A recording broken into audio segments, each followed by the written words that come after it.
Absolutely wild is the accurate way to describe this. In the latest CFP rankings reveal Notre Dame dropped one spot. They swapped places with Alabama. Meanwhile, Miami remains in the 12th spot, 2 spots behind Notre Dame, despite beating the Irish to start the season. Paul Finebaum, of course, joins us now. Who do you think is more deserving for a spot in the CFP? Do you think it is Miami or do you think it's Notre Dame, Paulie? I think the easy answer is Miami, because we've never in this era of college football had two teams that met on the field and had the loser end up going to the college football playoff. And Shae, listen, I'm well aware that game was on the final day of August, but I think head-to-head should matter, because this committee right now is grasping at straws and doing comparisons on how every team did after that game. But ultimately, in team sports, when you win on the field, it should be the ultimate tiebreaker. For whatever reason, this committee has not gone to that yet. There's still one more weekend to make it right. I totally agree with Paul on that one, and that's a rarity. Good to see you, Paul. Here's the bottom line. When you talk about head-to-head competition, here's the reason why that matters, even if the game is in August. There's so much confusion with college football. There's so much stuff that's up in the air. When you look at Notre Dame, I love the fact that they've won 10 straight, and they've won every game by double digits. But your two signature victories were against USC and against Pittsburgh, okay? And we've seen Pittsburgh get humbled in the last couple of weeks by Notre Dame and somebody else. So we've seen that happen. You lose a game to Miami, even though it's to open the season, that matters. That really, really does, and especially in the head-to-head. And if I beat you, then why should you be in the playoffs and I'm not if we're both on the bubble? Now, if you've fallen off of a cliff since that opening game while the other has ascended like Notre Dame has, that would be totally different. That is not the case with Miami. And because you basically have identical records and you beat them in a head-to-head matchup and both are on the bubble to some degree, I agree with Paul. Yeah, I don't. I think Notre Dame is a better football team than Miami right this second, and I think that's what they're basing this on. Mm-hmm. And I think the bigger problem, Paul, is the ACC. The ACC's got to figure out a way to get Miami in the championship game in their conference. I mean, think about it for a second. We're arguing about Miami being in the tournament over Notre Dame, and they're not even playing the ACC conference championship and Virginia, because Duke is, and they got 5 losses. That's right. I mean, this is Paul. This is absolutely absurd. So the bigger issue here is the ACC. Come up with a better system. Do a combined poll thing where, if there's a tie, the team with the highest number on the poll gets in that case would be Miami. So I understand your point about head-to-head. And the thing you should have added, Paulie, you should have added, is every team that played head-to-head in this situation with equal amount of losses is ranked higher. Georgia's ranked the higher of Old Miss. Oklahoma's ranked higher than every single one except Miami and Notre Dame, which adds fuel to your guys' fire. But I do think Notre Dame is better. That's a sidebar. Paul, explain to me how the ACC doesn't have a better system that they put Duke in their championship game instead of the Hurricanes. Let me hear. Go ahead. Well, the commissioner should have just strong-armed and say, you know what, I'm making a gut call here, an executive decision, and we're putting the higher-ranked team in. They chose not to, and they may end up with nobody in the playoffs. Remember, last year they had a couple. They had Clemson and SMU. It would be a complete embarrassment to the ACC, and in some ways they've done it to themselves because of some arcane tiebreaker system that allowed a team that has no business being in the ACC title game. Why is Duke in there anyway? They've done nothing all season long except they've manufactured the right number of wins in conference, which ultimately is going to give them a chance. But, nobody at that ACC conference headquarters in Charlotte, I promise you, will be rooting for Duke on Saturday night. Okay. Notre Dame deserves to be in the CFP. If Miami and Notre Dame played a game this weekend, we would all think Notre Dame would win, okay? And what is the job of the committee? It is to put the best teams in college football right now into the CFP. They have gotten better as the season has gone on. Notre Dame lost 2 games, the last day of August and then the first week of September, by a combined 4 points to 2 ranked teams. What did Miami do? Lost to 2 unranked teams in October and November. Well, Florida State was ranked 18th at the time. Okay, fine, sure. But when we look at it now, what do we think about Florida State? And they had beaten Alabama about 3 weeks early. Okay, fine. But when we look at it now, what do you think about Florida State? What do you think about Texas A&M? Okay. They're on completely different playing fields at this point. I got you. But you know what? Look at Texas, for example. Look at Sarkisian and the case that he's making. They got 3 losses, but he's talking about how they look at how they gave Ohio State the most competitive matchup, which was in the season opener. Great. You shouldn't have lost to Florida. You talking about I'm talking about Texas. Absolutely. I agree with you there. But my point is, while making the argument, he brought up how competitive his team was against the #1 ranked team in the nation. And they're saying that that is a consideration. Right. Well, how can that be a consideration, but you not consider an opening day loss? See, that's how it all gets. There's a model. They're inconsistent. They're inconsistent. They're inconsistent along the way. In other words, if you're looking at Texas and they played Ohio State so competitively in a 14-7 loss, but it's still a loss. But you're saying they played competitively, and that's why you got to give them strong consideration. Then how are you going to ignore the consideration that Miami has earned by beating Notre Dame, who, by the way, came in as the national runner-up because they lost the national championship game the previous January. This is game one. If anybody should have been ready, it should have been them. What you doing losing to Miami for? I'm not saying Notre Dame doesn't look better. I certainly want Marcus Freeman up in there. I think he's an exceptional coach. And we've seen how Notre Dame has played. But we also got to take into account their strength of schedule or lack thereof in a lot of people's eyes as well. Terrible. Going to 10 wins. Like, who did you beat? You beat USC. I mean, that's the only – listen, we haven't mentioned USC in a long, long time. All right? You went off on their coach and how, listen, what the hell has he done? Lincoln Riley. So you've done that, all right? So I'm just saying, look at it from that standpoint. All of those things you're saying, Shae, is right. But in the same breath, you got a legitimate argument the other way around like Paul did. You can't argue on a head-to-head. I understand. But we have a committee with eyeballs, okay? If we were going to do it the BCS way and we were going to do head-to-head, then we would just go ahead and do that. But the eyeballs subjective. Texas not only lost to Florida, they went to overtime with Kentucky, and they went to overtime with Mississippi State. They got blown out by Georgia. I agree. They got blown out by Georgia. I know, and I think that should be held against them, the blowout. Not that they lost, but that it was a blowout. But in the same breath, look at you. You're sitting up there and you're pointing all of this stuff out. But in the end, listen, you talking about the eye test. Everybody ain't got Shae's eyes. Well, they don't look the same. I mean, how you see it might not be how somebody else sees it. It's a trick break. You're the guy who can answer it. If BYU beats Texas Tech. Well, BYU's considered ahead of Miami right now.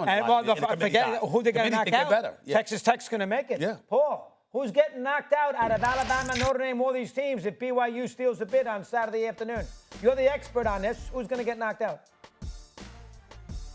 Well, I mean, Alabama is in risk, but I think by moving Alabama up yesterday, Alabama is in better shape. Now we have a bigger controversy here if Alabama gets knocked out. Because Doggy, Stephen A, and Shae, tell me how you can go into a championship game with a 10-2 record, play a team that you beat. You beat Georgia, and you didn't just beat Georgia. You beat them on their home field, and now you're playing them on a neutral site game in December, and you're going to get eliminated while you have schools who are going to get in the playoff that didn't play on that final weekend. I think that would be even a bigger travesty than the Notre Dame-Miami debate. I kind of agree with him because, again, it should matter what happened during the regular season. Like Georgia's getting a second bite at the apple, even though we know they're going into the playoffs. You're still getting a second bite at the apple to avenge a loss to Alabama. Alabama is in danger of missing out if they lose to Georgia, even though we don't anticipate that will happen because we expect it to be a close game. And you'll say even though the game is close and competitive, that would be enough to get them in. But God forbid, what if they get blown out? What if they get blown out by Georgia? And BYU wins. BYU wins. That could change the committee's mind. And how fair would that be to Alabama when you already beat Georgia in a head-to-head matchup in the middle of the season? 100% right. So that means, Paul, that if BYU wins, you think Notre Dame is going to be knocked out? I would say so, yeah, because I just don't think, whether you agree or disagree on the Notre Dame-Miami deal, you can't knock a school out, because what you also do, Doggy, you just blow these championship games to smithereens. Now, their value, their main value, their television products that get millions of people watching and they make a lot of money. But you would make them just completely irrelevant if you do that, because what is the point? I know you can't refuse to go to your championship game, but in the future, it wouldn't be the worst thing to happen, because you have Oklahoma with 2 losses. They'll be in. You have Ole Miss. They only have 1 loss, and they would be in. And then it just would be a travesty of epic proportion to leave Alabama out. And that has nothing to do with liking Alabama or not. It's the fact that they have the head-to-head, and now they're throwing it all away because somehow with a 4-team tiebreaker, Alabama qualified for the championship game. We have a big mess on our hands, but that makes championship weekend obviously a little bit more interesting. It's being talked about around here a lot. Maybe it's time. Maybe it's a clean house time. Maybe it is. Maybe it's time. And I like Coach Tomlin. I have a lot of respect for Coach Tomlin. But maybe it's best for him too. Sure. Maybe a fresh start for him is what's best. Whether that's in the pros, whether maybe go be Penn State's head coach. You know what he would do in Penn State? He'd probably go win national championships.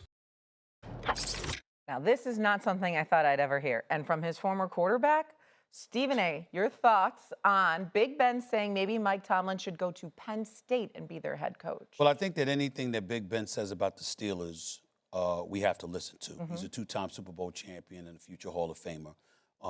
And, you know, he just left that locker room 3 years ago. He would know. I would tell you that I see Mike Tomlin as an NFL coach as opposed to a college coach.